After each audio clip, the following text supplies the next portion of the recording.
Resulta que se gradúa en una de las escuelas de negocio más prestigiosas del mundo, la London School of Economics. Resulta que lo ficha el Deutsche Bank y logra trabajar en uno de los centros financieros de referencia en el mundo, como es la City de Londres. Resulta que se dedica a ayudar a empresas para salir a bolsa. Y resulta que, yendo todo como un tiro, da un giro profesional a su vida que acaba llevándole al marketing online. Pero vamos a ver, Óscar, ¿qué te ha pasado, tío? Esto es, créeme lo que te digo, episodio 112.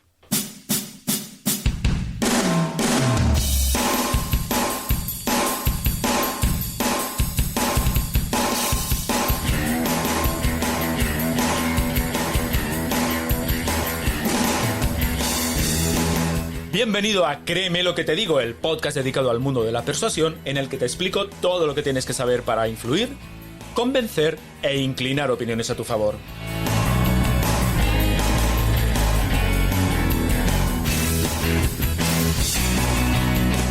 ¿Quieres saber cómo ser más convincente? ¿Quieres aprender a debatir y discutir sin conflictos? ¿Quieres saber cómo hablar en público como un auténtico profesional? Si es así, créeme lo que te digo, este es tu podcast. Soy Óscar Fernández Orellana y te voy a acompañar en esta aventura en la que descubrirás los misterios, técnicas y trucos para llegar a ser un auténtico maestro de la persuasión. ¿Estás listo? ¡Comenzamos! ¿Qué tal estás? Te doy la bienvenida al capítulo 112 de Créeme lo que te digo, el podcast en el que tratamos todas aquellas cuestiones relativas al mundo de la persuasión, el hablar en público y en general, ya lo sabes, las habilidades comunicativas necesarias para influir e impactar a los demás. Cuando hacía la introducción no estaba hablando de mí, no estaba hablando de este Óscar que te está hablando, sino del gran Óscar Feito, uno de los referentes más importantes en el marketing online en lengua hispana. De hecho, a mí me está resultando Tengo ahora mismo una paradoja dentro de mi cabeza porque estoy acostumbradísimo a escuchar a Óscar desde hace muchísimos años en su podcast, en su Academia de Marketing Online, y tenerlo aquí, estamos en Zoom, estamos a través de Zoom, pero tenerlo aquí es como si estuviese viendo mi película desde fuera, desde dentro a la vez. Óscar, ¿cómo estás? Pues muy bien, encantado y nada, pues igualmente, disfrutando de este rato que hemos tenido antes de empezar a grabar y deseando seguir hablando contigo. Yo estoy muy honrado de que te pases por Créeme lo que te digo, por este podcast. Ya Insisto, ves. me está pasando contigo ahora mismo lo que me pasó en su momento con Joan Boluda. Joan Boluda, yo hice cursos para él y en el momento en el que me entrevistó para su podcast, me pensaba, esto me estoy viendo desde fuera y es una cosa extrañísima. Así Sí. que muy honrado, Óscar, porque Muchas gracias por la invitación. Siempre digo lo mismo, es que no, quiero decir, el tiempo tuyo es tan valioso como el mío, entonces a mí el hecho de que me invites a participar, pues ya, sobre todo además un podcast con tanta solera, ya más de 100 episodios ya es algo, ¿eh? Eso ya no lo puede decir todo el mundo. es un trabajo, es un trabajo. Sí, sí. Por si hay algún despistado en el mundo, que yo creo que no hay, creo que alguien que esté pues, acostumbrado a las redes, a escuchar podcasts, etcétera, no hay nadie que no conozca a Óscar Feito. Pero por si hay algún despistado, os diré que Óscar Feito es consultor y formador especializado en marketing digital, emprendimiento y marca personal con más de 20 años de experiencia. Desde que vendió su primera empresa, una red de publicidad contextual, se dedica a ayudar a otras empresas y emprendedores en el diseño de sus estrategias digitales.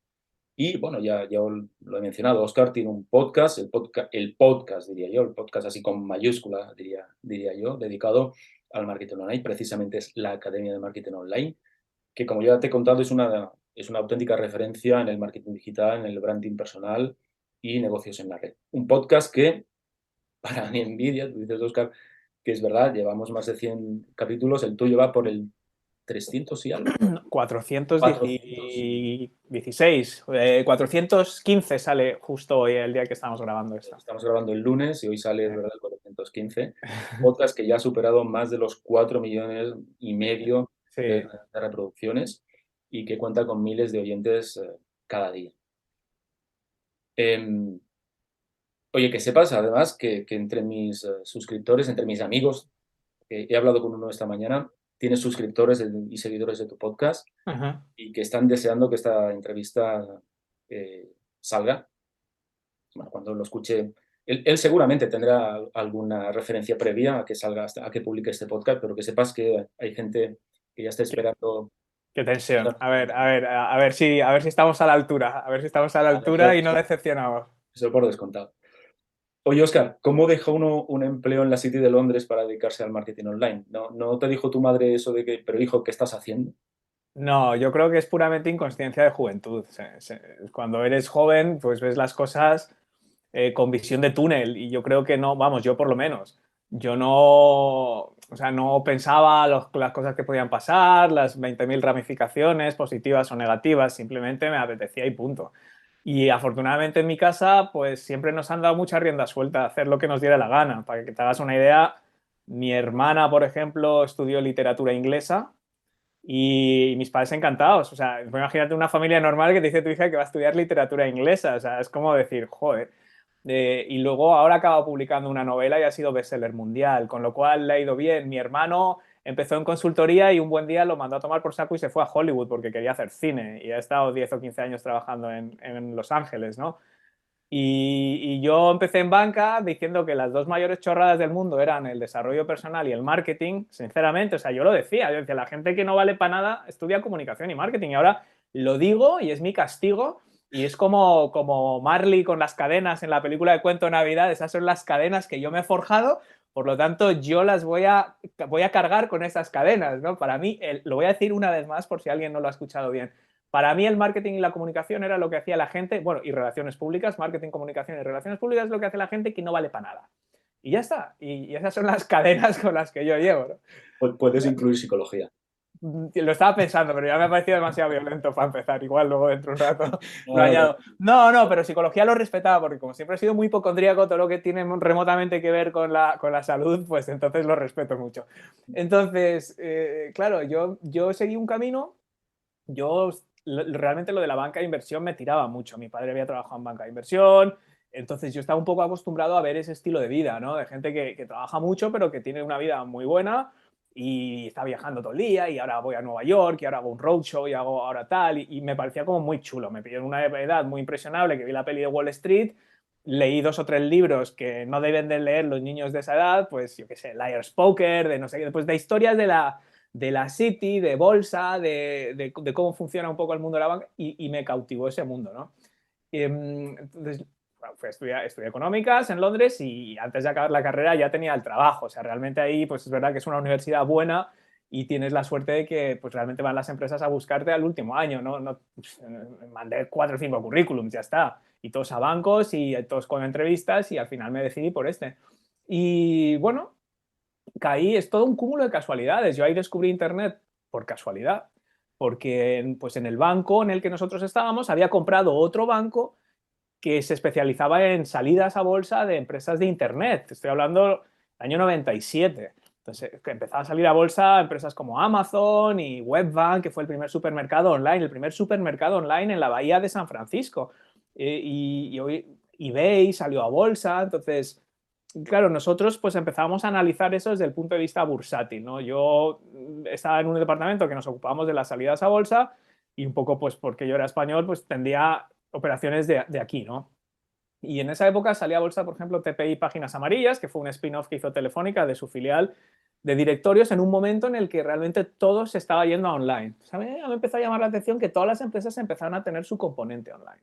Uh-huh. Y si bien en el banco esto se veía como un departamento, decir, oye, pues lo mismo te tocaba analizar empresas de Internet que te podía tocar aerolíneas o gas o yo qué sé, o retail o cualquier sector, ¿no? O sea, a mí lo que me llamó la atención de esto, y eso sí que lo recuerdo muy bien, es que Internet lo iba a cambiar todo. O sea, que no era un sector tal como se estaba planteando en el banco, un sector de actividad, sino que realmente estaba afectando todo, la comunicación, el ocio, el entretenimiento, las compras, todo, todo, todo. Entonces, obviamente ahí había potencial, ¿no? Había mucho negocio. Y ya empezamos todos a oír historias fantásticas de compañeros que dejaban la banca, dejaban la consultoría, se iban con su cajita marrón, con sus cositas del escritorio y montaban una startup y se forraban. O sea, ya empezaba a haber historias de estas de 3 chavales que se van de Goldman Sachs o se van de no sé qué o de Merrill Lynch, montan, levantan 100 millones de euros de venture capital y salen a bolsa por 900 millones.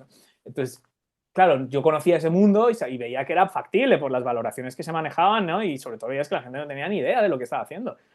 Pues yo ahí sí que he sido bastante más prudente en ese sentido y dije, bueno, ya por otro lado quería volver a España, llevaba 6 años fuera y quería aprender de Internet. O sea, antes de lanzarme a emprender, yo nunca había tenido una vena emprendedora. Yo quería trabajar en banca de inversión, ya está, en un banco y viajar y ganar dinero y punto. Y además en un sector que se supone que uno se gana muy bien la vida. Sí, se gana muy bien la vida y sobre todo los primeros años son duros porque trabajas mucho, haces la basura de todo el mundo, básicamente. Yo he dormido en la oficina, pero en muchas noches seguidas de dormir. O sea, eso es trabajar, ¿no? La gente se queja de trabajar, no. Yo he trabajado de dormir, de ir como un zombie por la vida y literalmente dormir en la oficina. Y es como la mili, entonces haces ese servicio humildad y luego a partir de ahí es como que cada año cobras el doble. Literalmente con, no sé, 25 o 30 años estás ganando 1 millón de libras. 1 millón de libras. Entonces, y es así, o sea, o te mueres antes, claro. O sea, hay varios caminos, pero si vas aguantando, esto es como el fútbol. O sea, si tú vas aguantando y llegas a primera, muy malo tienes que ser para no acabar ganando mucho dinero. Y entonces, también como el fútbol, claro, se acaba pronto, porque o te mueres o te lo montas muy bien o haces otra cosa. Pero bueno, no, en aquella época yo también veía que había mucho potencial en Internet, ¿no? Y me volví a España, tuve la oportunidad de venir a Terra.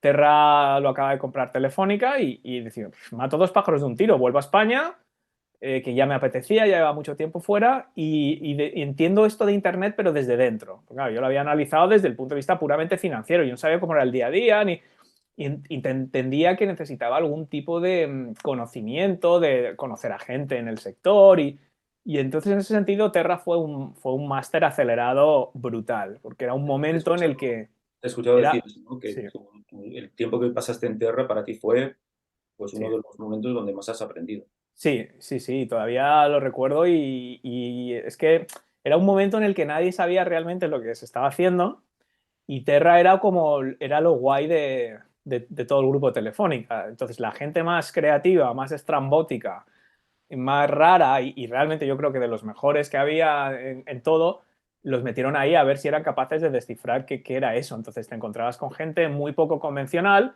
Yo fui la tercera incorporación del Departamento de Comercio Electrónico de Terra en España.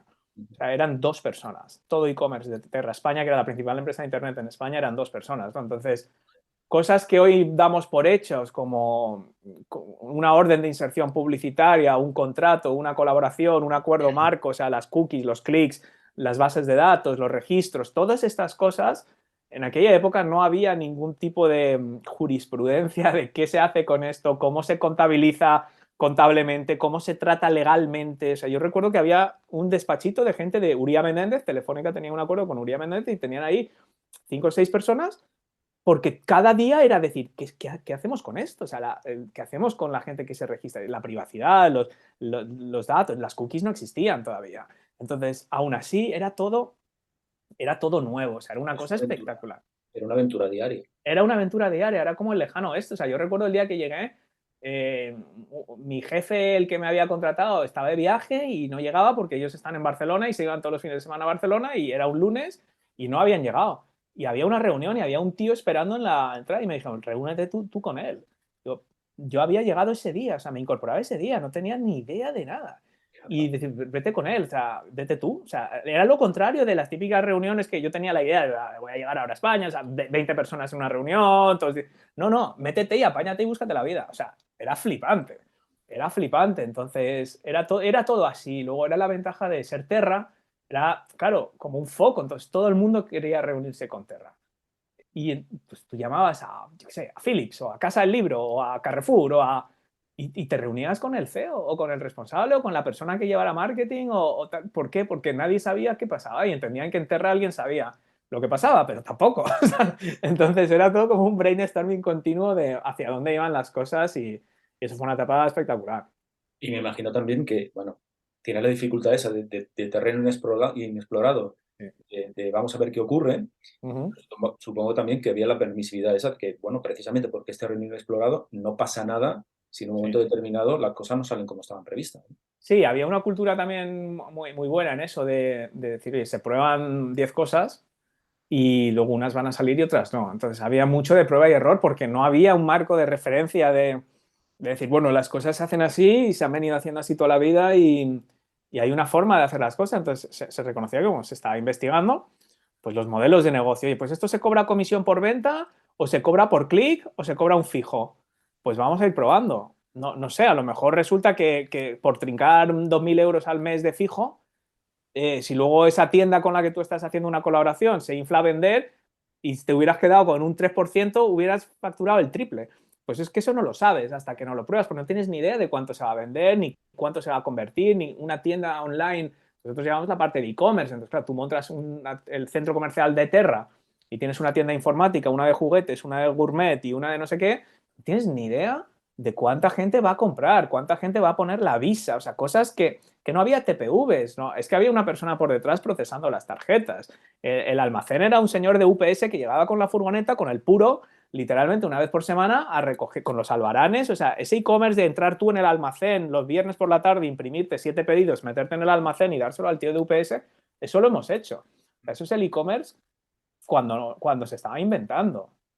Yo sí, claro, hay cosas que para los millennials les suele, claro, supongo que es como cuando, yo qué sé, mi sobrina ve un teléfono de aquellos de rueda, ¿no? Sí, ¿En serio que hablabais por teléfono? Pues sí, hablamos por ahí. Yo recuerdo, sí, yo tengo un buen amigo que le pagaban un pastizal por diseñar banners. sí. Ahora vemos un banner y nos pasa absolutamente desapercibido. Nadie hace caso ya prácticamente a los banners, a no ser que sean Ujú, sí. banners muy especiales, pero es que le pagaban un pastizal por diseñar banners. Es que esa era una época en la que hubo muchas modas o no modas, y es que realmente se estaba poniendo en manifiesto, es decir, pues el diseño web, el HTML. Cuando salió la gente que sabía HTML, ya era muy cotizada porque las páginas web no había diseñadores como ahora. O sea, Microsoft tenía uno, FrontPage, me acuerdo que era, se llamaba FrontPage y era lo más parecido a un constructor visual que como el Paint, para hacernos una idea, pero para hacer tus páginas web, pero era imposible hacer que eso funcionara, entonces siempre había que tocar algo. Alguien que supiera HTML ya era súper cotizado. Luego vino el CSS. Alguien que entendiera lo que es la programación, las CSS, los Cascading Style Sheets, de cómo funciona una página web, cómo se aplican estilos, eso ya era la leche. Luego empezó el XML, que era un lenguaje de programación donde permitía tirar contra una base de datos y luego formatear los datos. Por ejemplo, cuando empezaron las webs de viajes, los metabuscadores, las reservas, los megashopping, el poder tú tener la inteligencia de consultar una base de datos con información en bruto y luego pintarla y mostrar el resultado de una forma bonita, añadiéndole estilos, eso era XML. La gente que sabía programar en XML haciendo queries a una base de datos y montando los resultados, hoy en día un podcast funciona en XML. O sea, es decir, el feed del podcast es un XML donde tú ves ítems. Pues es curioso como muchas de esas cosas que descubrí en esa época, luego 20 años después te los encuentras con otra cosa y la base es esa. El comportamiento, o sea, lo que hoy nos parece tan normal de decir, bueno, yo voy a mostrar publicidad a alguien en base a lo que ve. Bueno, pero es que eso en su día no existía la forma de hacer eso. Eso fue una gran revolución. En su día la única forma era publicidad contextual. Es decir, si yo estoy leyendo un artículo sobre la selección española en el Marca, yo veo el contexto de esta página en base a las etiquetas. Las keywords de esa página que son España, fútbol, mundial, pues yo cojo esas palabras y le muestro anuncios de España, fútbol, mundial.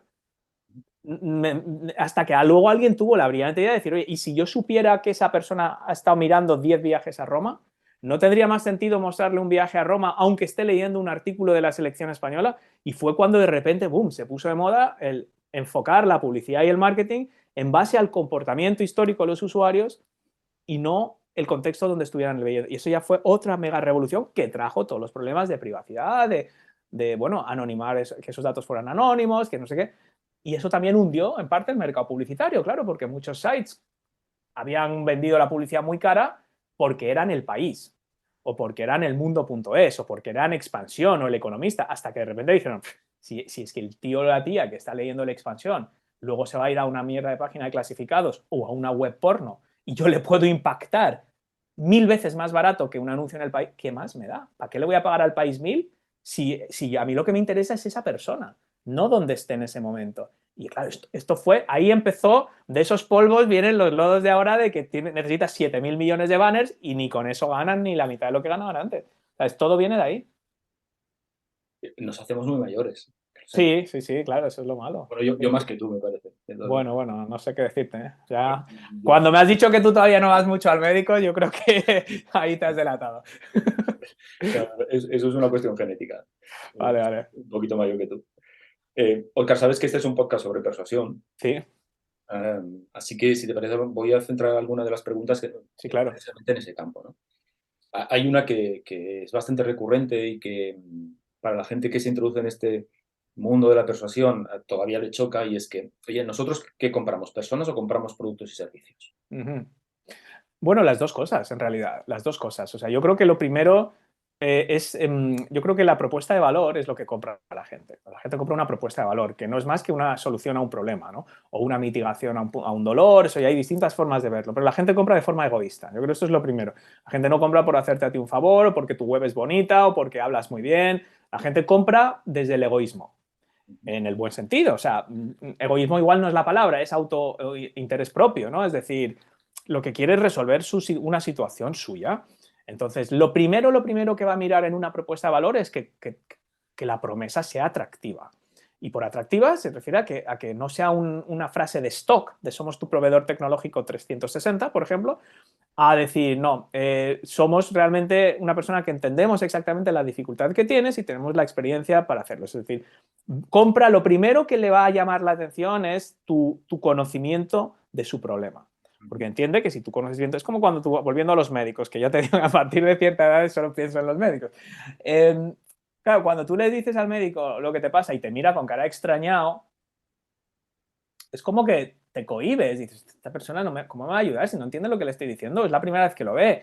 En cambio, cuando el médico te dice, y esto también te pasa, ¿no? Y verdad que cuando te levantas lo notas más, y verdad que por las mañanas te duele más, y verdad que te cuesta a veces tal, y verdad que con este movimiento, eso es lo que me pasa. Te encanta ese médico, porque te entiende. Porque está hablando en tu idioma, porque sabe lo que te pasa, entonces ya tienes ese punto de confianza. Esta persona me va a ayudar el problema. Ya, aunque sea un borde, aunque sea un tal, realmente eso es lo primero. Por lo tanto, lo primero que yo creo que tenemos que preocuparnos es de que esa cara A de nuestra propuesta de valor realmente demuestre que entendemos muy bien el problema y las consecuencias que tiene para nuestro cliente. Eso es lo primero. Ahora, compran personas también. ¿Por qué? Porque en el mundo en el que estamos es muy raro que solo estés tú vendiendo ese producto o servicio. Lo normal es que haya muchas más personas o muchas más empresas vendiendo lo mismo.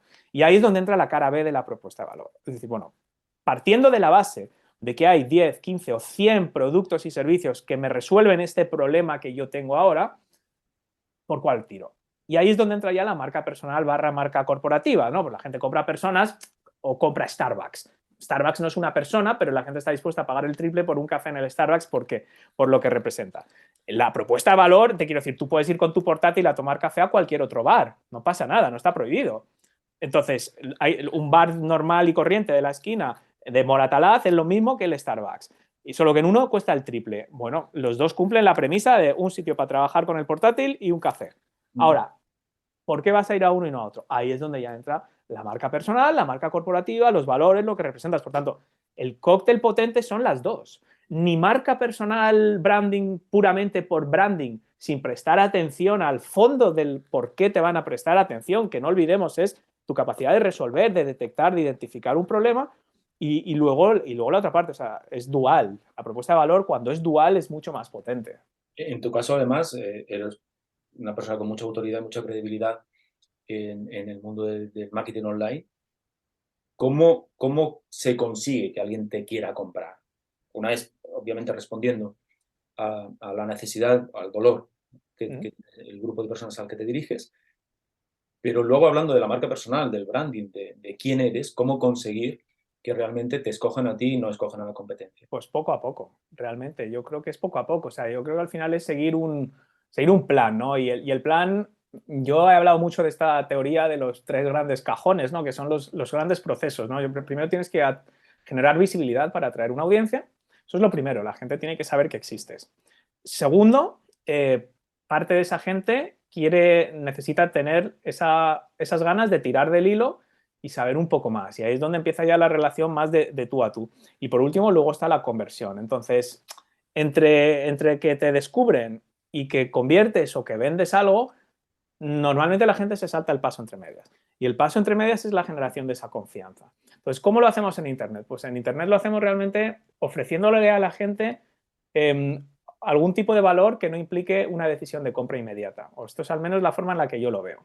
Cuando tú eres una clínica o tú eres un centro de psicología y en tu web lo único que ofreces es llámanos por teléfono o rellena este formulario con tu nombre, tu apellido, tu teléfono, tu dirección para concertar una cita, estás ignorando al 90% de la gente que quizás todavía no está en ese punto, que todavía no está muy seguro si tiene un problema o si es normal, si todavía no sabe si comprarse un libro de autoayuda o si ir al psicólogo, si todavía no sabe, está pensando en varios pero lo han recomendado, entonces todavía está mirando. Entonces, el truco es darle a la gente más opciones. Es decir, si a ti te gusta lo que yo hablo, yo no te voy a vender una consultoría o un curso de buenas a primeras, o si lo hago, por lo menos te voy a dar otra opción. ¿Cómo?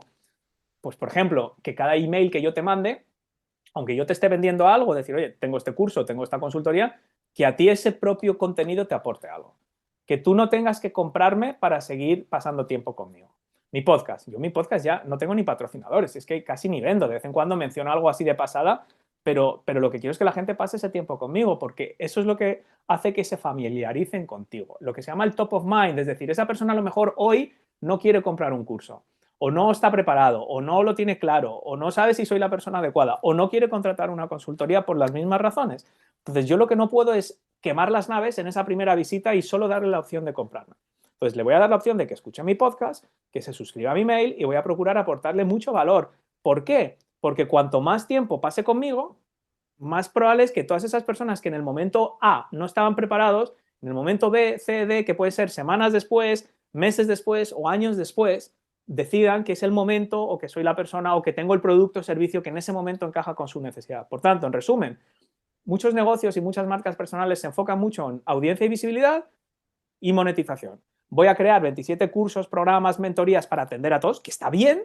Voy a estar en todas partes para que me descubra mucha gente, que está bien, pero literalmente intentan saltar del uno al otro. Les falta lo de en medio. Lo de en medio, yo prefiero el email, porque entiendo que se me da bien escribir y me gusta, pero la idea es tener un mecanismo que tú puedas entregar contenido y generar una conversación en torno a ese contenido. Puede ser un canal de Telegram, puede ser un grupo en Discord, puede ser un grupo en WhatsApp. O sea, yo prefiero el email. ¿Por qué? Porque la gente se apunta y yo ya le mando los episodios de mi podcast, le puedo mandar algún regalito, le puedo mandar y le mando contenidos que son valiosos, que son útiles y que le va a ir ayudando a, primero, ver que yo soy capaz de resolver su problema, que entiendo cuál es su problema y cuál es su necesidad y que realmente que quieran hacerlo conmigo, que diga, ah, pues hay mucha gente que ofrece esto, pero me gusta cómo lo comunica Óscar o me gusta este punto que comentó en este podcast o en este email. Por lo tanto, yo creo que es no olvidarse de esa pieza central que es la generación de confianza. Y eso se suele hacer, no es hacer un webinar, enseñar algo y acto seguido mandar 27 emails para que te compren lo que has vendido en el webinar. Puedes hacer un webinar y no vender nada. Y luego mandar la grabación a todas las personas que te conocen. Eso ya es mejor que lo otro. De hecho, yo tengo hace mucho de este capítulo, porque fue uno de los primeros, pero yo tengo un capítulo en el podcast que precisamente hablo de una experiencia personal en la cual asistí a un webinar y luego me machacaron, pero inmediatamente a mails, pero con una presión enorme, porque compras un producto de más de 1.000 euros. Eso, a ver, yo creo que cuando yo hago lanzamientos, yo durante 7, 10 días sí que insisto mucho, mando un mail diario durante esos 10 días. A mí no me gusta mucho presionar, ni usar el miedo, entonces son más livianos, son más cómicos incluso, pero la gente los lee, o sea, los lee que tienen, o sea, el primer email de esa secuencia tiene un 90% de aperturas y el quinto, el sexto está cerca del 70% de aperturas, con lo cual quiere decir que a la gente le gusta y no compra el 70% de la gente. Y tú los has visto porque tú hiciste ese curso. Entonces, esos emails al final sí que te estoy vendiendo todos los días, pero la idea es que a ti te aporte algo ese email. O sea, que te aporte, aunque sea reírte un rato o alguna idea o algún concepto que la gente incluso me dice, he comprado el curso, pero no quiero que me des de baja, quiero seguir leyendo esos emails o quiero que sigas mandando. Entonces, claro, vender no es malo, pero. Y yo entiendo que hay gente que dice, voy a comprar un tráfico frío, voy a acelerar todo este proceso que hemos hablado de visibilidad, confianza y venta, lo voy a acelerar en lugar de hacerlo a lo largo de un año. Voy a invertir 1.000 euros en publicidad en Facebook, voy a llevarles a un webinar y luego voy a hacer el webinar y durante 5 días les voy a machacar a emails. Es que lo que pasa es que es muy diferente hacer eso así o hacerlo con alguien que te lleva escuchando un podcast durante 2 o 3 años. Uno te lo van a tolerar más fácilmente que otros, porque la gente sabe decir, bueno, este está en un lanzamiento, no me interesa, qué graciosos los emails, tomo nota, me apunto esto me podría interesar más adelante. Algunos se dan de baja, pero saben que eso luego pasa y luego ya está. Tú vas a tener tu podcast los lunes y tú vas a seguir tal, hasta los 2 o 3 meses después que haga otro lanzamiento. Entonces, tampoco hay que tener miedo. Luego, claro, hay gente que es como un elefante en una cacharrería, claro, eso ya son técnicas, estilos de cada uno. Pero yo no creo que es tan sencillo como decir, no, es que me apunta a un webinar y solo me vendían. Joder, a ver, es que también son negocios, o sea, también hay que entender eso. Lo que pasa es que hay formas de hacerlo, hay formas de hacerlo. Claro, o sea, yo entiendo que eso es un negocio, todos lo hemos hecho, Sí. todos lo hacemos, de hecho, todos los que nos dedicamos a este mundo lo hacemos. La cuestión es, claro, yo a ti te conozco desde hace tiempo, eres muy familiar para mí. En el ejemplo que yo te estoy poniendo es una persona que yo pues, vi un banner en Sí, Facebook, sí, que te apuntaste. no conocía absolutamente de nada. Por cierto, hoy es una muy famosa y muy reputada eh, presencia en redes, cual me alegro muchísimo, pero yo no la conocía de nada. Es como pretender pedirle a alguien que se case contigo cuando la acabas de conocer en la barra de un bar. Exactamente lo mismo. Entonces, Sí, esa presión tan obvia, ¿no? De te quiero vender, pero no te conozco de nada, sí, sin cariño, por así decirlo, sí, sí, lo sí, que me sí. ha hecho conectar. Sí, sí, luego cada uno también tiene su público. O sea, hay gente que le gustan ciertos estilos de cosas y hay gente que no. Entonces, yo creo que una lección también en todo esto es que no hay una sola forma de hacer las cosas. Que al final no es que yo creo que es un error pensar que decimos que el webinar está mal o mandar un email al día está mal o vender todos los días está mal. A eso es debatible todo, pero no, realmente no es el fondo. Yo creo que son distintos estilos. Si tú conoces bien a tu público y confías en el producto o servicio que estás vendiendo, luego hay muchas formas de unir las piezas. O sea, la clave no es tener un podcast o estar en TikTok o hacer hilos de Twitter o una newsletter en LinkedIn. Todo eso pueden ser herramientas. Ninguna te va a salvar el negocio si no tienes claro quién es tu audiencia, qué problemas tiene y tienes una cierta empatía y de verdad interés en decir, mira, voy a intentar que este webinar aporte el máximo valor posible. Si me quedo más tranquilo diciéndole, oye, mira, al final te voy a vender, o sea, yo te voy a avisar, yo esto lo hago en mis webinars. Yo hago la introducción, esto es lo que vamos a ver hoy, la clase va a durar 45 minutos y los últimos 15 minutos te voy a vender un curso, ¿vale? O sea, yo te voy a avisar y si te gusta lo suficiente lo que te voy a hablar en esto, yo creo que te va a interesar quedarte, pero eso ya me lo voy a ganar yo. Pues ya la gente se relaja. Dice, vale, lo que voy a aprender en estos 45 minutos te va a servir sí o sí. Y luego cuando dices, mira, y hasta aquí la clase gratuita. Ahora, si quieres que te cuente lo del curso, no te cuesta nada quedarte 10 minutos más. Y el 90% de la gente se queda, aunque sea por educación. Entonces, es simplemente realmente contar las cosas como son, ¿no? No dar vueltas y hacer cosas raras. La gente no es tonta y no le gusta que les traten como tontos. Entonces, yo creo que esa naturalidad también ayuda mucho. O sea, no tratar a la gente con trucos, con tal, al final a la larga funciona. Yo lo veo que la mayoría de la gente, tú por ejemplo, rara vez compran un curso y no compran otro.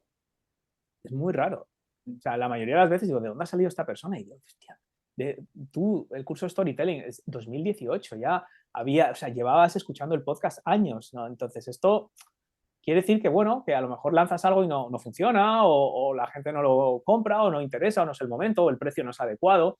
Pero si tú aportas ese valor y generas esa confianza y respondes a la gente, esa es otra, ¿no? A mí ya, ¿cuánta gente me ha dicho, guau, joder, es que yo escribo a muchos podcasters y tal, y es que ni me responden? Es que ni me contestan. O sea, yo contesto a la gente, a veces cada vez tardo más tiempo, lógicamente, porque tengo otras cosas también que hacer, pero procuro responder y procuro responder bien. Y Doy fe de no, eso. claro, claro, pero son estos pequeños detalles es lo que al final te ganas el derecho a vender. Te ganas el derecho. Y luego tienes respuestas muy curiosas cuando haces este tipo de cosas. El otro día me escribe una suscriptora de mi newsletter y me dice, me preguntó algo y yo lo respondí y me responde algo así como, no me esperaba que me contestases tú. Y yo pienso, Claro. pero ¿quién ¿Quién te va a crees contestar? que te va a contestar? ¿No? Pues, Claro, claro. Y es muy luego curioso. hablamos siempre de la importancia de conocer y de estar con esa escucha activa, ¿verdad? Y para entender, qué mejor forma de entender lo que necesita tu audiencia y el tipo de productos que tienes que desarrollar y el tipo de cosas que conviene que menciones en una introducción. O sea, si yo sé que mi audiencia me está continuamente escribiendo emails diciendo, es que me siento como una bolita de pinball rebotando de un lado a otro, porque no sé qué hacer, no sé si hacer esto, lo otro, empiezo con una cosa y lo dejo, luego empiezo con Instagram y lo dejo, luego empiezo con... Y tú ves ya, has detectado que en 3 emails esta semana te han hablado de esa sensación de que no estás al control, de que vas picoteando, pues en la próxima introducción de mi podcast ya va a decir, oye, ¿estás cansado de ir picoteando? Es que son cosas tan sencillas como estas que son fruto si es otra la persona que está respondiendo esos emails y leyéndolos, ¿cómo tú nunca vas a tener esa inteligencia? Tú vas a estar a tu bola creando tus contenidos y tus productos y servicios y el mercado te va a estar diciendo lo que necesita y cómo y de qué forma lo expresa y tú vas a seguir por otro lado totalmente distinto. Entonces, a ver, hay que ser productivos. Hay gente que prefiere decir, oye, yo quiero construir un imperio, por lo tanto voy a tener 10 ayudantes y tal, y me parece genial. Yo no, o sea, yo sacrifico crecimiento por calidad de vida. Y yo ya tomé esa decisión de renunciar a ciertas oportunidades y ciertos proyectos y ciertas cosas para tener un contacto muy claro de quién me sigue y por qué. Y de crear las cosas como y cuando me dé la real gana. Es así. No voy a ganar tanto dinero porque no voy a tener 27 ayudantes creándome cursos y respondiéndome los emails, pero yo un día digo, hoy no me da la gana trabajar, o mañana tampoco, o me cojo una semana, o ahora cambio totalmente el rumbo y dejo el podcast, o ahora lo lanzo otra vez con 2 episodios y no tengo que movilizar una nave para dar un giro de timonada, ¿sabes? No sé, son formas de... No, es la misma decisión que tomé yo en su momento. Yo trabajaba en una consultora con una estructura, etcétera, etcétera, y me fui porque no quería estructura. Claro, es que al final, bueno, es que eso Lógicamente ya... pierdes cosas, Sí, pero ganas en una libertad que no ganas de otra manera. efectivamente. Sí, sí. Oscar, en mi mundo, en el mundo de la psicología, incluso en el mundo de la comunicación no verbal, Ujú, no por parte de psicólogos, aunque en el mundo de la comunicación no verbal habría mucho que hablar, existen lo que yo llamo leyendas urbanas, ¿no? Por ejemplo, ujú. la leyenda urbana es esa cosa que se dice tan tonta en comunicación no verbal de que si cruzas los brazos es que estás cerrado no sé qué. Sí, O si miras de arriba a la izquierda, resulta que estás mintiendo. Esas tonterías absolutas que por repetición o porque suenan bien o porque sí, son fáciles de entender, sí. se acaba creyendo. En el mundo de la persuasión y el marketing online existen estas leyendas urbanas, estos errores que asumimos como ciertos pero que no funcionan. Seguro, seguro que sí. O sea, al final yo creo que el mundo es tan grande y el mercado es tan grande que no creo que haya una verdad única para todos. Pero yo, por ejemplo, una que a mí se me... Una cosa que yo siempre era muy reacio era, por ejemplo, la frecuencia del tema de los emails. Y decir, mira, yo no voy a escribir mucho para no molestar a la gente. Y esto fue así durante mucho tiempo, ¿no? También porque, bueno, prefiero dedicar tiempo a hacer otras cosas y a generar más y más y más y más contenido, ¿no? Entonces, la realización, o sea, caer en la cuenta, y esto para mí realmente fue hace bastante poco, o sea, fue a la vuelta del verano, o sea, yo volví en agosto un poco asustado porque, joder, con la situación económica, el tema energético, no sé qué, y ya un poco tienes el miedo metido en el cuerpo, entonces digo, bueno, voy a probar esto a ver ahora que está tan mal, en agosto. Y hice un pequeño lanzamiento de un curso con un bonus, con un precio especial, tal, y lo único que hice fue mandar un email durante 10 días seguidos. Cada día un mail, muy currados, muy tal, o sea, no compra esto, o sea, realmente eran historias, cada uno era una historia. Y eso era para un curso de podcasting. Y vendí más en esos 15 días que yo creo que todo el mes de junio y julio juntos, solo con la base de la repetición. Entonces sí que por supuesto que hay muchas leyendas urbanas, una vez más con la salvedad, todo depende, o sea, si tú repites basura, obviamente te vas a quedar sin suscriptores, o sea, no hay una generalización, pero sí que hay una de que, pues si nosotros lo hemos dicho, la gente no es tonta. No, no es que la gente no sea tonta, es que la gente tiene otras cosas que hacer y no está pendiente de que tú lanzas un curso el lunes y lo cierras el viernes. Bueno, si tú se lo dices el lunes, se va a enterar el 30% de la gente que lea ese email. Y luego, pues que se acuerden, y luego que no tengan otras cosas, el hijo se pone enfermo, el otro no sé qué, el niño tal, el cole. Y llega el viernes y dice, joder, que la gente es la leche, es que no ha comprado, es que no sé qué, y yo ya les avisé el lunes, les avisé el miércoles, ya, pero es que tienes que avisar todos los días. Todos los días. A la gente, es que tengo un podcast y no me escuchan. Tú sabes, lo que a mí más hace que escuchen mi podcast es mandar un email todos los lunes con el episodio. ¿Cómo puede ser que 400 y pico episodios después, casi 5 millones de descargas, tenga que mandar un mail diciendo, hoy sale el podcast? Pues, pues sí. O sea, porque, o sea, no es que la gente no lo sepa, pero la gente está pendiente de otras cosas. La gente está suscrita a 50 podcasts. No está pendiente de cuál es el episodio que yo he sacado hoy. O a lo mejor lo ve de refilón y dice, no sé quién, no sé qué es esto. Pues ya me lo guardo. Entonces, si yo le mando un email y le digo, no, es que no sé quién ha hecho esto, esto y esto, y fíjate lo que ha hecho, y deberías de escucharlo, por eso ya dice, hostia, voy a escucharlo. Y efectivamente aquí lo tenía porque estoy ya suscrito, porque ya me lo has dicho 1000 veces, pero estoy con otras cosas. A lo mejor hoy pensaba ver otra cosa, hoy pensaba escucharme un webinar cuando voy al gimnasio, no iba a escuchar tu podcast, pero ahora sí que lo voy a escuchar, porque me lo has recordado. Entonces, el hecho ese de asumir que la gente está pendiente de lo que tú haces y que por lo tanto, si tú insistes en las cosas, no solo para vender, es, oye, tengo un podcast, o tal día voy a hacer un directo, o oye, tengo un canal nuevo en TikTok, mira cómo hago el ridículo, ¿quieres verlo? Claro, si lo dices una vez, te van a ver un 30% de tu audiencia. Lo mismo con redes sociales es aún más. Porque claro, eso por email, con un 30% ya te puedes dar con un canto en los dientes de la tasa de apertura. Ahora, como tu audiencia esté solo en LinkedIn y no tengas lista de email, o esté en Twitter, o esté en Instagram, o esté en TikTok, ya no depende, o sea, es que puede ser un 0%, es que depende del algoritmo. No depende de ti, correcto, depende del algoritmo, que nunca sabemos cómo funciona, además. Con razón de más, si tú estás haciendo, lanzas un podcast, o lanzas un canal de vídeos, o vas a hacer un webinar, o vas a vender un libro, y solo lo comunicas y tu plataforma estrella, imagínate que no tienes lista, tu plataforma es Twitter, o tu plataforma es Instagram o LinkedIn, no vale con hacerlo una vez, a veces ni siquiera una vez al día, porque ahí ya entran en juego los algoritmos. Entonces, eso es esa falacia de, a ver, tampoco me voy a pasar porque entonces la gente se va a dar de baja. Y entonces, ¿para qué quieres a la gente en tu lista? Pues que se den de baja. Si no les interesa nada de lo que estás haciendo, ahora, con mesura, claro. Todo esto es con... ¿No? Todo esto Y si ves que envías un mail diario y se dan de baja, revisa cómo escribes.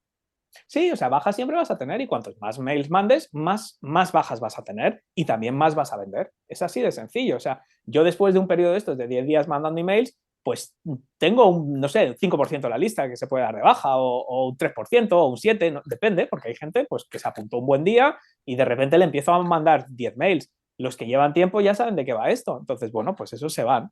Y es así, es que es lo que hay. O sea, yo no colecciono suscriptores. Yo es porque entiendo que les aporta lo que les estoy haciendo y si no, pues no pasa tampoco nada, ¿no?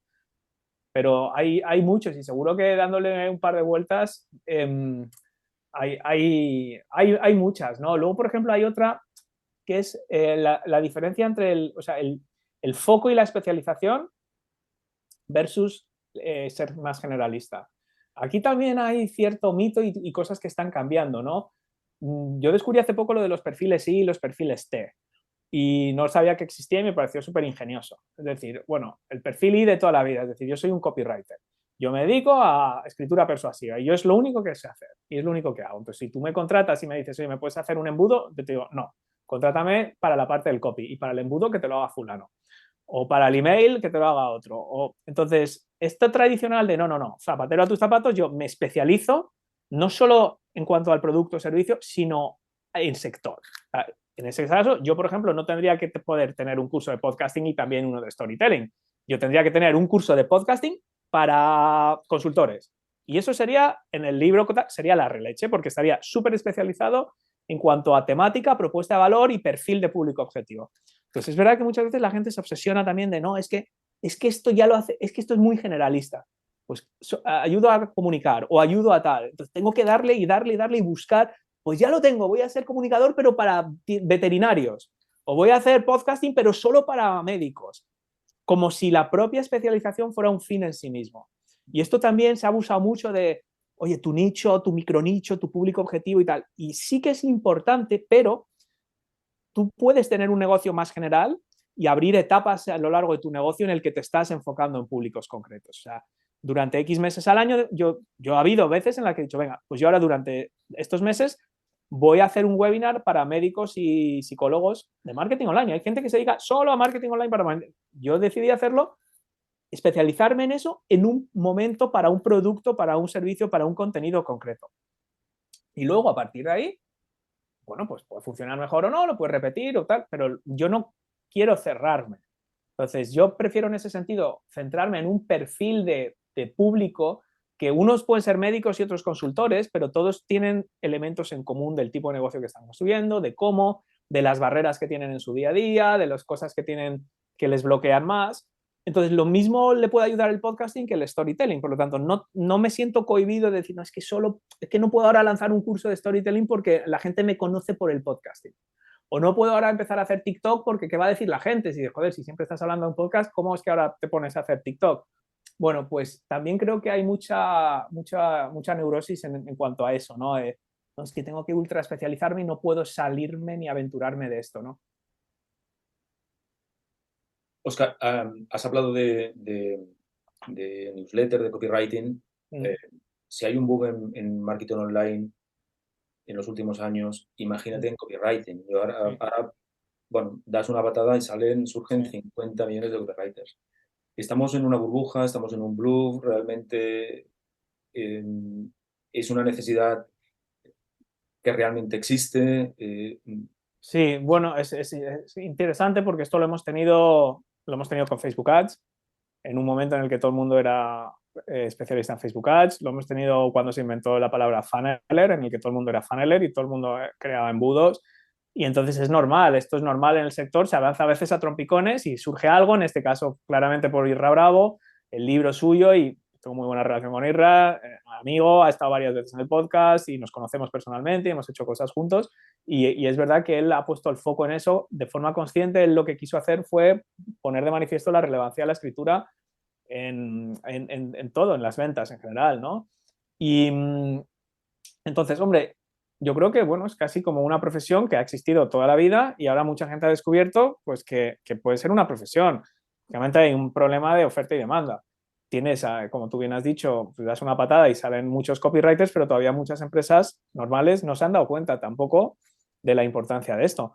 Entonces, yo creo que habrá un tiempo, un decalaje y habrá una adaptación. Ahora, ¿es importante? Sí, es 100% vital. Es 100% vital. O sea, el problema es que lo que no puede ser es que ahora todo el mundo tiene la web idéntica, con el cajetín idéntico y todo el mundo manda un email idéntico al día, con el mismo tono, con la misma expresión, con la misma... eso es lo que es absurdo, absurdo 100%. Entonces, lo que no puede ser es que si tú, tanto uno que es psicólogo, como uno que es arquitecto, como uno que tiene una gestoría administrativa, todos tienen la misma web, los mismos textos pasivo-agresivo, lo mismo formulario, lo mismo date de baja si quieres, lo mismo, todo igual. Eso es ridículo, es francamente ridículo. Entonces, pues eso caerá por su propio peso. Caerá por su propio peso porque eso es todo copias y nadie aporta nada diferencial. Ahora, que el copywriting te transforma un negocio, 100% seguro. Que los negocios lo irán descubriendo, 100% seguro. O sea, yo hace poco le ayudé a un amigo que además es cliente, a Miguel Antúnez de Excel y Finanzas, a reescribir los emails que mandaba precisamente después de un webinar y las ventas casi se triplicaron con la mitad de registros. Entonces, y yo no soy copywriter profesional, pero es que no necesito que me den un diploma. Te quiero decir, yo sé cómo escribir un email mejor que la persona media. Incluso, no te voy a decir mejor que un copywriter profesional, pero muchos de los que se llaman copywriters seguramente. Entonces, les sentará mal a mucha gente, pero es que es lo que hay. Entonces, lo que quiero decir es que es fundamental. Entonces, si tu empresa se puede permitir contratar a un copywriter de verdad, mejor. Que no puede ser uno de los mejores, da igual. Por lo menos el hecho de que alguien haya hecho, aunque solo sea por la intención y que sepa 4 gatillos de persuasión y escribir de forma más natural y más tal, mejor será que la web media que ves en tu día a día. Ahora, que el mercado está sobrecalentado con esto, también. A mí me recuerda mucho a lo que pasó con el coaching en su momento. Sí. No le pasa a todos los psicólogos, a mí me pasa, yo tengo una relación de amor-odio con el coaching, porque hay coaches maravillosos, fantásticos y que hacen un trabajo excelente, pero yo sigo considerando que es una profesión intrusiva. No es culpa de los coaches, es culpa del colegio de psicólogos. Eso es otro tema, es un fantasma que me recurre cada cierto tiempo, pero sí que creo que hay un paralelismo en eso, ¿no? Hubo un momento en el que es que había coaches por todas partes, miles de escuelas que te enseñaban coaching, había coach de pastelero, peluquero, tu Sí. coach de imagen, ¿no? Tú eres peluquero de toda la vida y ahora eres coach de imagen, ¿no? Vale, este tipo de cuestiones. Entonces, mi sensación con el copywriter es que puede haber un tipo de personas o muchas personas que han pensado que esto es tan sencillo como escribir un mail ingenioso, sentarte en el sofá y ver cómo tu cuenta corriente va aumentando. Y es nada más lejos de la realidad. Sí, Entonces, no, claro, porque al final una cosa es la forma de escribir y los gatillos y las palancas. Es decir, si yo puedo escribir algo eficaz o si yo puedo escribir algo muy eficaz. Entonces, el copywriting y las técnicas de persuasión te pueden ayudar muchísimo a vender algo si lo que vendes es bueno y a ganarte la confianza de gente que ya te conoce. Entonces, si yo no te conozco de nada y tú me empiezas a mandar gracietas o cosas que no me cambian nada, o es lo mismo que leo en cualquier otro sitio, es que no me aporta nada de diferencial. Entonces, yo creo que ahí está el problema. Lo del coaching, eso ya es distinto, porque aquí ya estamos hablando, o sea, el copywriter al final tampoco es que se está entrometiendo, o sea, es decir, es que no es que al final tú eres copywriter porque sí, porque no hay un título, no hay una carrera ni nada. Es decir, tú eres copywriter porque pues, lo que tú quieras, porque has hecho un curso, porque has leído 10 libros o porque llevas 20 años haciéndolo. No sé. Entonces, el tema es que es una herramienta. Yo creo que esto es una cosa que se le ha olvidado a mucha gente. Mucha gente dice, no, veo esto que hace Irra, entonces yo voy a hacer lo mismo para mi sector X. Entonces yo le voy a mandar, soy arquitecto, y le voy a mandar a la gente cada día un email de arquitectura, de cómo mejorar su negocio y cómo vender más en su negocio de arquitectura. Pero lo que yo tengo en mente es mi negocio. Mando un email diario y monto una membresía. Y lo de menos es lo que cuento, ¿sabes? Lo de menos. Lo importante es la fórmula, que tengo una web muy sencilla, con un texto muy sencillo, con un cajetín y mando un email diario y luego les mando una membresía. Este es el problema, que hay la impresión que tengo en muchos de estos casos que veo, porque los veo todos los días, es que hay muy poco pensamiento y reflexión en a quién me estoy dirigiendo, cuáles son los problemas reales, es decir, como que la prioridad es implementar un método. Y ese es el método de capta un email con una página muy sencilla, con un tono preferiblemente pasivo-agresivo, capto tu email, te mando un email diario y eventualmente te mando un curso y una membresía.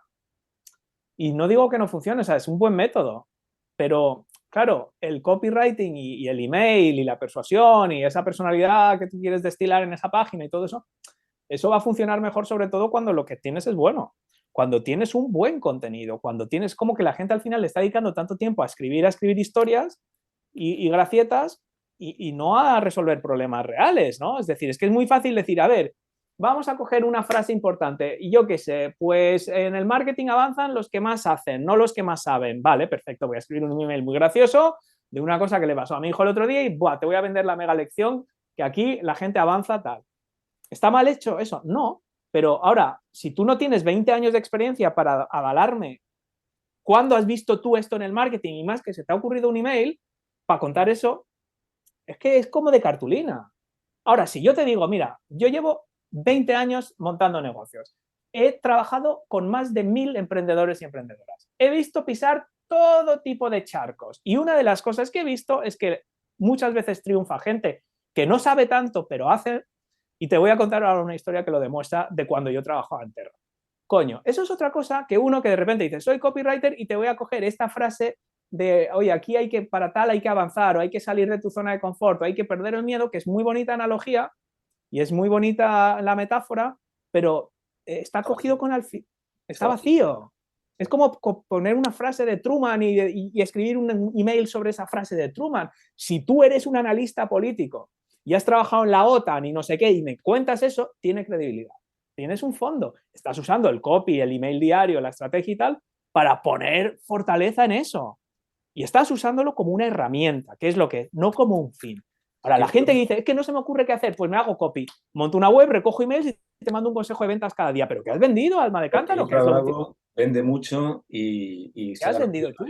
o Luis Y todo eso es para vender. Y todos te van a dar un consejo para vender. Un consejo para vender si eres arquitecto, un consejo para vender si eres médico, un consejo para vender. ¿Y qué has vendido tú? O sea, está muy bien que uses estas herramientas, pero ¿qué has vendido tú? A mí me pasa con muchas newsletters que escucho, ¿no? Que leo, perdón.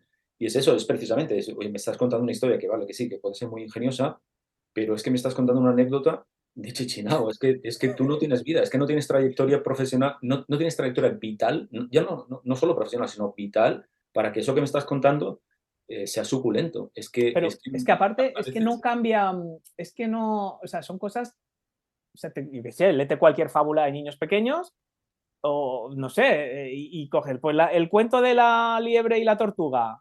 ¿Qué quiere decir? Pues que, oye, mejor lento y pues venga, lo voy a adaptar a un hospital. Oye, si estás montando un hospital, ¿sabes qué? Te voy a contar la fábula de la tortuga. Moraleja, mejor que vayas despacito y atando todos los cabos. Vale, ¿y qué? Ya tenemos un email, ya somos copywriters. ¿Ahora, ahora qué? Ahora que ya está, ya vienen los clientes porque les he contado esto. No, o sea, no es tan sencillo. Óscar, llevamos casi una hora. no quiero finalizar sin hablar precisamente del tono comunicativo, ¿no? Porque sí que es Ujú. verdad y, pues, sí que es cierto, Isra Bravo ha revolucionado el mundo del copywriting con un estilo muy particular. Luis Monge, que a mí es un personaje que me encanta, también hace lo mismo, pero son mails con un tono canalla, con un tono incluso pues, agresivo, con un tono que mucha gente no tolera, ¿no? O le sabe mal, o dice, bueno, qué tipo más arrogante, etcétera, Mm. etcétera.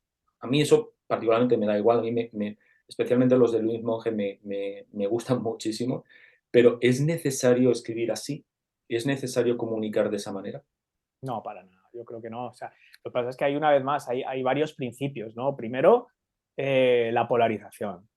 Entonces, el polarizar y el tú alinearte con ciertas cosas, bien por la forma en la que las expresas o bien por introducir elementos que están en la palestra y que son temas de debate nacional y que son temas donde una gente va a opinar de una forma u otra, es una forma muy sencilla de polarizar. Entonces eso quiere decir que mucha gente te va a rechazar inmediatamente y a mucha gente le va a encantar lo que haces. Entonces ya está. O sea, el tener una opinión y mostrarla sin pelos en la lengua polariza. Y al polarizar te posicionas y eso va a repeler a unas personas, pero va a atraer a otras. Entonces es una forma muy sencilla y muy rápida de atraer a la gente con una personalidad. Ahora, también ya yo hablé con Luis y de hecho también le hice esta pregunta y me dijo, esto se exagera. O sea, se tiene, es como que tú te estás creando un personaje y tú estás yéndote a un extremo y tienes que tener cuidado de no acabar siendo una caricatura o que tú de verdad seas así, porque yo hablo con Luis y nos cruzamos emails y Luis es así, pero no tan exagerado. O sea, él tiene una personalidad en ese punto, pero ya es como que se crea un bucle del personaje y del tal, y esto es así. Irra lo mismo, pero Irra es así, pero Irra en la realidad no es para nada un tío agresivo y en sus emails yo creo que tampoco, o sea, él lo hace muy bien ese tono porque él realmente es así. Y Luis también, y además Luis tiene una experiencia empresarial también muy potente, ¿no? Con el tema de con el Entradium o sea, la web de entradas y tiene bastantes cosas por ahí detrás. Entonces, lo que desde luego yo creo que es necesario es mostrar naturalidad. Otra cosa es que luego decidas exagerar un poco tu naturalidad. Por ejemplo, el tema que ya hemos hablado varias veces de que, oye, yo soy hipocondriaco, no soy de enfermo, o sea, no necesito tratamiento, pero el tema médico, entonces, lo voy a exagerar. Yo en mis emails lo exagero, lo exagero. O sea, mis hijos, yo tengo mellizos, 17 años. Imagínate tener dos niños de golpe, dos chicos y de 17. Pues imagínate el de salir por la noche. Ahora, ¿odio a mis hijos? Obviamente no, pero en cada email, pues en muchos hay alguna referencia. Mi mujer es como la heroína de la casa porque tiene que aguantar a tres vándalos como nosotros. Entonces, cuento historias de mi mujer que me hacen mucha gracia y yo se lo cuento. Digo, hoy ha salido otra vez en mis emails. Dice, ¿qué has hecho esta vez? ¿Qué has contado esta vez? Y entonces, ¿quiere decir que en mi casa nos reímos todo el día de mi mujer, le hacemos la... Obviamente no, pero sí que tú buscas puntos de tu realidad porque piensa que al final una persona en un email tiene que conocerte. Entonces, si vas muy sutil, no, poco a poco voy a ir saliendo del armario y que vayan conociendo pues que tengo un cierto humor negro, que me gustan las pelis de los 80, que me río de mi mujer, que no sé qué. O sea, no puedes tampoco esperar mucho, con lo cual tienes que decir, venga, pues esto es mi persona y este es mi personaje. Entonces voy a exagerar estos puntos. Lo que sí que tienes que tener es eso, o sea, tienes que tener no te digo un personaje, pero tienes que tener un tono. Tienes que definir tu tono. No es solo escribir los emails y decir, voy a contar historias. ¿No? ¿Cuál es el tono? Porque hay gente en un tono muy melodramático, como dices tú, muy agresivo, muy, oye, mira, las cosas son así, y si no es que eres subnormal, y si no es que tal. O sea, hay gente que te habla así. A mí eso no me gusta. Yo voy más de bueno ácido, o sea, buena gente, pero humor agrio. Que igual te digo algo y dices, joder, ¿sabes? No hacía falta que me hablaras de tu amiga la bizca de joven, ¿sabes? Bueno, ya, pues, oye, si hay gente que se ofende porque te digo que tuve una amiga bizca, pues se dan de baja. Y se dieron de baja 20 o 30. Pues no me gusta que te metas con los bizcos. La Pero posibilidad de que haya gente que se ofenda hoy en día es ese altísima. email me pareció, o sea, lecciones de ventas de Teresa la Vizcondesa, eso fue, francamente me pareció un email muy bueno. O sea, yo no me voy riendo de la gente por la vida, ¿sabes? Pero tengo ese punto y ya lo digo, mira, me gusta Monty Python, me gusta Benny Hill, es un tipo de humor que sin maldad y tal, entonces yo creo que sí que tienes que decir cómo me quiero yo proyectar, pero eso lo debes de construir sobre cualidades y un tono que sea real tuyo, porque si no va a quedar impostado. Pero eso es lo que hace al final que atraiga y también repele. Pero yo tampoco creo en repeler a la gente porque sí, o sea, yo tampoco creo que tengas que polarizar porque sí. Ahora, si yo voy a contar una broma de que en casa a mi mujer, a la pobre, la tenemos martirizada porque dice, a ver, otra vez están las toallas sin doblar, y yo le digo a mi hijo, ¿qué partido es el que vamos a ver ahora? ¿El Granada-Villarreal? Y suena como una vocecilla de fondo, ah, no, es mamá con los de las toallas. Pues a mucha gente esto me ofende. Tu mujer es una esclava. Digo, ¿qué coño? Si en casa el que friega soy yo y el que limpia soy yo y el que lava soy yo, pero un día en concreto, pues ella tiene la obsesión de que las toallas tienen que estar dobladas. Y con 2 niños de 17 años, lo último que están dobladas son las toallas. Ya está. Entonces, son cosas así que dices, joder, es como si le conociera a este tío. Entre el podcast y las gracias del... Yo he tenido emails de gente que me dice, es que estoy en la peluquería y me han tenido que parar las mechas porque me estoy descojonando de la risa. O sea, me estoy imaginando la escena y eso es un éxito al final. Entonces, la gente comprará o no comprará, pero eso es lo que tienes que buscar. O sea, yo me estaría hablando contigo, ahora que no nos escucha tu mujer, y ni la mía, te secuestraría y te llevaría Estaría deseándolo, ella seguramente. Estaría deseando. Para finalizar, si tuvieses que dar los 3 o 4 consejos clave a día de hoy, porque esto de los consejos clave va variando a lo largo del tiempo, sobre cómo persuadir en negocios online o cómo persuadir en la red, ¿qué dirías? Mira, solo uno, realmente. Uno es invertir tiempo en conocer a tu audiencia. De verdad. O sea, la gente dedica mucho tiempo, por ejemplo, a ver esto que estamos haciendo ahora, a escuchar podcasts, a hacer posts y hilos y carruseles, y eso está muy bien. Pero al final no olvidemos que todo eso tiene que estar al servicio de lo que hablamos al principio, que es cómo esto le va a ayudar a una persona en concreto a ir del punto A al punto B.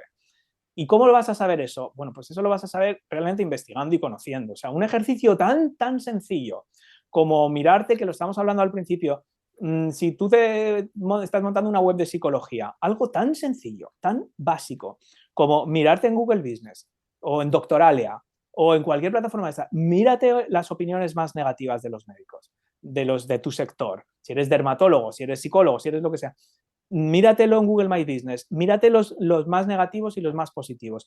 Lo mismo con libros de Amazon. Búscate, si tú te dedicas a ayudar a la gente con la hipnosis de no sé qué, búscate libros de eso en Amazon, búscate las opiniones positivas y las negativas. Ese ejercicio de investigación es realmente lo que va a atraer a la gente. Entonces, la gente escribe, digo, voy a hacer una landing page, voy a lanzar un curso, voy a hacer un podcast, ahora pongo esta descripción, ahora pongo esto en LinkedIn. Y porque es tu idea de, pues 5 trucos para vender más, 5 trucos para dejar a tu audiencia con ganas de más, o 3 consejos para el podcast que todo el mundo quiere escuchar. Pero a lo mejor tu audiencia, realmente lo que te está poniendo en esos comentarios es otra cosa. Entonces, invertir tiempo en no solo hacer a tú, sino asegurarse cada X tiempo de que eso está en línea con lo que quiere nuestra audiencia, porque lo está expresando así. Bueno, ya ni te cuento hablar con clientes, hablar con gente. ¿Y tú por qué has hecho este curso? ¿Qué es lo que estabas buscando? ¿Para qué lo vas a utilizar? ¿Qué es lo que buscas? ¿Qué es lo que te interesa? ¿Por qué notas que tus emails necesitan mejorar? Porque yo te estoy diciendo, oye, ¿quieres mejorar tus emails? ¿Quieres vender más por email? Pero a lo mejor tú me dices, no, es que el problema que tengo es que la gente me responde a los emails, o no responde nunca, o no tal, o siento que estoy mandando emails y que nadie los lee. Entonces me pregunto si tiene sentido seguir pagando una herramienta de email marketing. Bueno, eso ya es más valioso que yo te diga, ¿quieres vender más por email? Y entonces ese labor de investigación es muy importante. Y segundo, no olvidar la secuencia. O sea, 3 no me dan, pero la segunda es tener esa secuencia de visibilidad, confianza, conversión. Entonces, normalmente el problema que yo veo en muchos negocios y marcas personales es que sobreponderan una de estas 3 cosas. Normalmente o la primera o la última. O tienen 27 programas y no tienen audiencia, o tienen millones de seguidores y no tienen nada que vender. Entonces, primero, es normal que en determinados momentos del año, pues si estás creando un curso nuevo, vas a sobreponderar el tiempo, la dedicación de recursos a monetizar. Vas a crear un curso, vas a hacer un lanzamiento, tal. O en otro momento del año vas a fomentar, voy a hacer un lead magnet nuevo para captar suscriptores, entonces voy a fomentar la parte de confianza generando estos contenidos de valor. O, oye, voy a lanzar un canal nuevo, o durante 6 meses voy a hacer una publicación al día o a la semana en LinkedIn, porque ahora estoy haciendo ese drive, ese empujón para conseguir visibilidad. Pues lo importante es que tú cada X tiempo verifiques que estás tocando los 3 palos, de forma más o menos equilibrada. Y luego que no te distraigas, que no confundas lo que van dentro de cada uno de estos 3 cajones con el negocio en sí. Quiere decir, el problema no es tanto si haces un podcast o un canal de YouTube.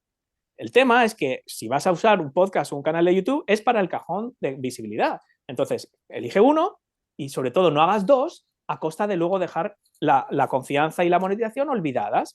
No necesitas tener 10 canales y la gente me dice, es que no, Óscar, no me da tiempo a hacer un curso porque estoy los 2 posts a la semana de tal, el podcast, la publicación en el blog, la publicación del LinkedIn, el hilo de Twitter, el no sé qué, el audiograma del podcast que para compartir en Instagram. Todo eso que estás haciendo, el 90% de tu tiempo es visibilidad, porque eso lo que te da es visibilidad. ¿Qué estás haciendo de captación? No, bueno, tengo una lista y tengo 180 personas. ¿Qué les mandas? Nada.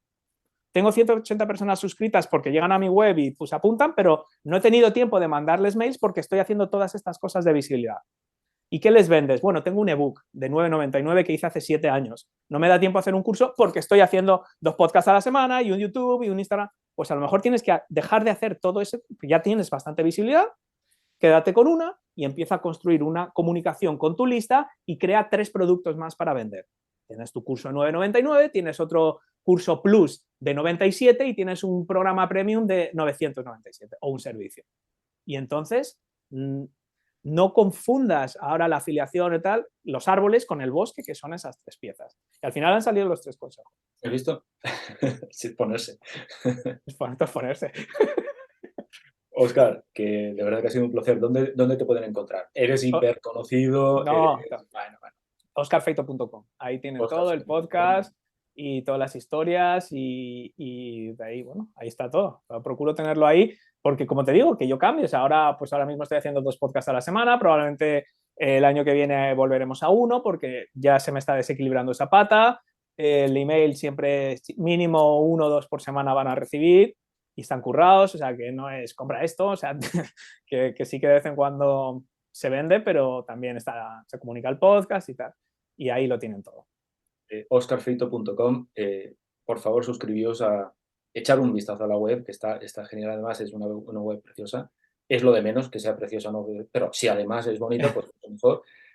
Y sobre todo, suscribíos a la newsletter porque son de los mejores mails que podéis leer. Yo estoy suscrito a muchas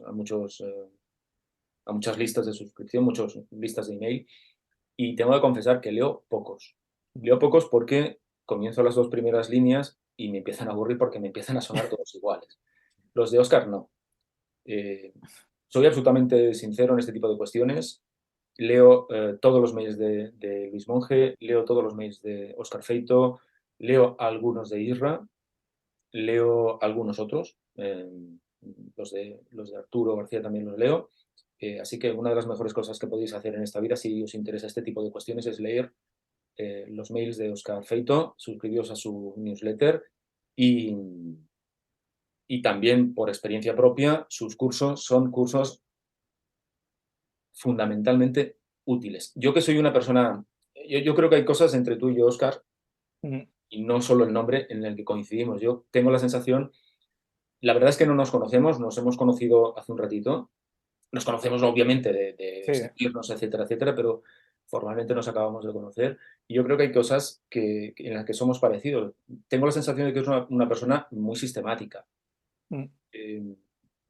Yo también lo soy, por lo tanto, a mí me gustan los cursos que son sistemáticos. Entonces, porque me dan tranquilidad, me dan orden, y en esta cabeza mía caótica, eso me ayuda mucho. Entonces, a mí me ayuda muchísimo a tener una sistemática cuando estoy haciendo una formación. No solo quiero formación a golpes, formación a golpes, sino que quiero que esté bien estructurada y bien ordenada. Y la experiencia que yo he tenido en los 2 cursos que he hecho con Óscar es así. Así que ha sido todo un honor que te pases por Créeme lo que te digo, Óscar. Muchas gracias. Hasta cuando tú quieras. Encantado. Muchísimas gracias por la invitación y hasta la próxima. Por mi parte, hasta aquí llegó el capítulo 112 de Créeme lo que te digo. Espero que estos minutos que has compartido con los Oscars, esto además tiene nombre de bar de jazz, te hayan gustado. Antes de irme, recuerda que me puedes ayudar muchísimo si recomiendas este podcast, si lo valoras con 5 estrellas o con el mecanismo que sea en la plataforma desde la que me escuches. Y hablando de newsletter, ya sabes que yo tengo una, suscríbete porque ahí cuento sobre persuasión lo que no cabe o no puedo contar en este podcast. Ahora sí, nos marchamos. En 15 días más, en 15 días tendrás tu capítulo 113 de Créeme lo que te digo. Hasta entonces, como siempre te digo, hazme un favor, ser convincentemente feliz. Hasta luego, persuasores.